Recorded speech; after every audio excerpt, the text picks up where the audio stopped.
ಎಲ್ಲರಿಗೂ ಸಂಕ್ರಾಂತಿ ಹಬ್ಬದ ಶುಭಾಶಯಗಳು. ಇವತ್ತು ಸಂಕ್ರಾಂತಿ ಹಬ್ಬ, ಅದಕ್ಕೆ ಬೆಳಿಗ್ಗೆ ಬೇಗ ಎದ್ದು ಮನೆ ಮುಂದೆ ಕಲರ್ಫುಲ್ ರಂಗೋಲಿ ಹಾಕಿದ್ದೆ. ಬಿಸಿಲು ಹೆಚ್ಚಾಗ್ತಿದ್ದಂಗೆ ಮನೆ ಮೇಲಿರೋ ಇಷ್ಟು ಗಿಡಗಳಿಗೆ ನೀರ್ ಹಾಕಕ್ ಸ್ಟಾರ್ಟ್ ಮಾಡಿದೆ. ಒಂದೊಂದೇ ಆಲ್ಮೋಸ್ಟ್ ತುಂಬಾ ಟೈಮ್ ಹಿಡಿತು. ಅದಾದ್ಮೇಲೆ ಒಂದಿಷ್ಟು ಹೂಗಳನ್ನ ಕಿತ್ಕೊಂಡೆ, ಪೂಜೆಗೆ ಬೇಕಾಗುತ್ತೆ ಅಂತ. ತಿಂಡಿ ಮಾಡೋದಿಕ್ಕೆ ಬೇಕಾಗಿದ್ದ ತರಕಾರಿಗಳನ್ನ ಹೆಚ್ಚಿಟ್ಕೊಂಡಿದ್ವಿ. ಇವತ್ತೇನ್ ಸ್ಪೆಷಲ್ ಅಂದ್ರೆ ಅವರೆಕಾಳು ಪಲಾವ್, ಹಾಗೆ pongal, sweet pongal. 2 dishes ready ಆಗ್ತಿದ್ದಂಗೆ 2 ಸಪ್ರೇಟಾಗಿ ಪ್ಲೇಟಿಗೆ ಹಾಕೊಂಡು ನೈವೇದ್ಯಗೋಸ್ಕರ ತಗೊಂಡೋಗಿ ದೇವ್ರ ಮನೇಲಿ ಇಟ್ಟೆ. ನಮ್ಮಮ್ಮ ಆಲ್ರೆಡಿ ಪೂಜೆ ಸ್ಟಾರ್ಟ್ ಮಾಡಿದ್ರು. ಅದಕ್ಕೆ ನನ್ನ ಮಗಳು ಇಷ್ಟೊತ್ತಾದ್ರೂ ಮಲ್ಕೊಂಡಿದ್ದಲ್ಲ ಅಂತ ಎಬ್ರಿಸಕ್ಕೆ ಹೋಗಿದ್ದೆ. ನೋಡಿದ್ರೆ ಇಮಿಡಿಯೇಟ್ ಆಗಿ ಎದ್ಬಿಟ್ಲು. ಅದಕ್ಕೆ ಬೇಗ ಸ್ನಾನ ಮಾಡಿಸಿ ರೆಡಿ ಮಾಡಿಸ್ಬಿಟ್ಟೆ.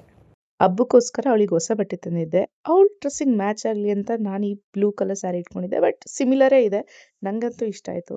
ಆಲ್ಮೋಸ್ಟ್ 10 o'clock ಆಗಿತ್ತು. ಅದಕ್ಕೋಸ್ಕರ ಬೇಗ ಹೋಗಿ ರೆಡಿ ಆಗಿಬಿಟ್ಟು ಬಂದೆ. ಆಮೇಲೆ ನನ್ನ ಮಗಳನ್ನ ಕೂಡ ರೆಡಿ ಮಾಡಿ ಕರ್ಕೊಬಂದೆ. ಅವಳಂತೂ ಎಷ್ಟು ಕ್ಯೂಟಾಗಿ ಕಾಣಿಸ್ತಿದ್ಲು ಗೊತ್ತಾ.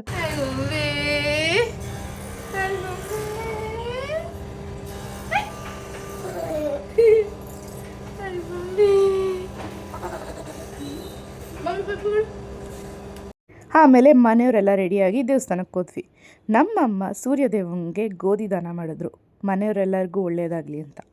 ಹಾಗೆ ಪೂಜೆ ಮುಗಿಸ್ಕೊಂಡು ಮನೆಯವರೆಲ್ಲ ಫೋಟೋ ತೆಕ್ಕೊಂಡು ಅಲ್ಲಿಂದ ಹೊರಟ್ವಿ. ಆಚೆ ಬಂದರೆ ಮಕ್ಕಳೆಲ್ಲ ಗಾಳಿಪಟ ಹಾರಿಸ್ತಾ ಇದ್ರು. ನೋಡೋಕೆ ಎಷ್ಟು ಚಂದ ಅಲ್ಲ. ಸ್ವಲ್ಪ ಹೊತ್ತು ಇದ್ದು ಆಮೇಲೆ ಮನೆಗೆ ಹೊರಟ್ವಿ. ನಮ್ಮಮ್ಮಂಗೆ ತಮ್ಮಂಗೆ ಫೋರ್ಸ್ ಮಾಡಿ ಸಂಕ್ರಾಂತಿ ವಿಶ್ ಮಾಡಿಸ್ದೆ. ಎಲ್ಲರಿಗೂ ಸಂಕ್ರಾಂತಿ ಹಬ್ಬದ ಶುಭಾಶಯಗಳು. ಎಳ್ಳು ಬೆಲ್ಲ ತಿಂದು ಒಳ್ಳೆ ಮಾತಾಡಿ. ಇದೆಲ್ಲ ಮುಗಿಸ್ಕೊಂಡು ಅಡಿಗೆ ಮನೆಗೆ ಹೋಗಿ ಬಾಳೆಕಾಯಿ ಬಜ್ಜಿ ಮಾಡಿದ್ದೆ. ಅವರೆಕಾಳು ಪಲಾವ್ ಜೊತೆ ಕಾಂಬಿನೇಷನ್ ಚೆನ್ನಾಗಿರುತ್ತೆ ಅಂತ. ಆಮೇಲೆ ನಮ್ಮಮ್ಮ ಕಡಲೆಕಾಯಿ ಬೇಯಿಸಿದ್ರು, ಆಮೇಲೆ ಅವರೆಕಾಳು ಕೂಡ ಬೇಯಿಸಿದ್ರು. ಅದನ್ನು ಈವ್ನಿಂಗ್ ಸ್ನ್ಯಾಕ್ಸಿಗೆ ಯೂಸ್ ಮಾಡ್ಕೊಳ್ಳೋಣ ಅಂತ ಸುಮ್ಮನಿದ್ದೆ. ನನಗಂತೂ ಹೊಟ್ಟೆ ತುಂಬ ಹಸಿತಿತ್ತು. ಅದಕ್ಕೆ ಎಲ್ಲ ತಟ್ಟೆಗೆ ಹಾಕ್ಕೊಂಡು ಬೇಗ ತಿಂದ್ಬಿಟ್ಟೆ. ಸಂಜೆ ಆಗ್ತಿದ್ದಂಗೆ ಪಲಾವ್ ಎರಿಯೋದಕ್ಕೆ ಬೇಕಾಗಿದ್ದ ಪದಾರ್ಥಗಳನ್ನೆಲ್ಲ ಅರೇಂಜ್ ಮಾಡ್ಕೊತಿದ್ದೆ. ಯಾಕಂದರೆ ಸಂಕ್ರಾಂತಿ ಹಬ್ಬದ ದಿವಸ 10 ವರ್ಷಕ್ಕಿಂತ ಕೆಳಗಡೆ ಇರೋ ಚಿಕ್ಕ ಮಕ್ಕಳಿಗೆ ಈ ಥರ ಪಲಾವ್ ಎರಿಯೋದ್ರಿಂದ ಅವ್ರಿಗೆ ಒಳ್ಳೇದಾಗುತ್ತೆ, ಲೈಫಲ್ಲಿ ತುಂಬ ಚೆನ್ನಾಗಿರ್ತಾರೆ ಅಂತ ಇದನ್ನು ಮಾಡ್ತಾರೆ. ನನ್ನ ಮಗಳಂತೂ ಒಬ್ಳೆ ಕೂತ್ಕೊತಾನೆ ಇರಲಿಲ್ಲ. ಅದಕ್ಕೆ ನಾನು ಅವಳನ್ನ ನನ್ನ ಮೇಲೆ ಕೂರಿಸ್ಕೊಂಡು ಇದನ್ನೆಲ್ಲ ಮಾಡಿಸ್ದೆ.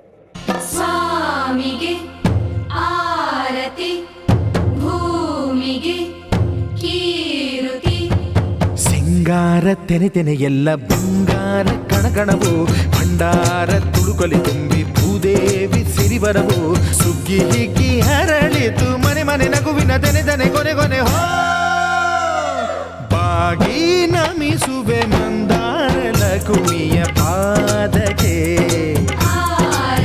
ಓ ಭೂಮಿಗೆ ಕೀರುತಿ. ಈ ವರ್ಷದ ಮೊದಲನೇ ಹಬ್ಬ ಸಂಕ್ರಾಂತಿ. ನಮ್ಮ ಮನೇಲಿ ನಾವು ಈ ಥರ ಆಚರಣೆ ಮಾಡಿದ್ವಿ. ನಿಮ್ಮ ಮನೇಲಿ ಯಾವ ಥರ ಆಚರಿಸ್ತೀರಿ ಅಂತ ಕಮೆಂಟ್ ಮಾಡಿ. ಮಿಸ್ ಮಾಡ್ದಲೇ ನನ್ನ ಚಾನಲ್ನ ಸಬ್ಸ್ಕ್ರೈಬ್ ಮಾಡಿ. And thank you for watching.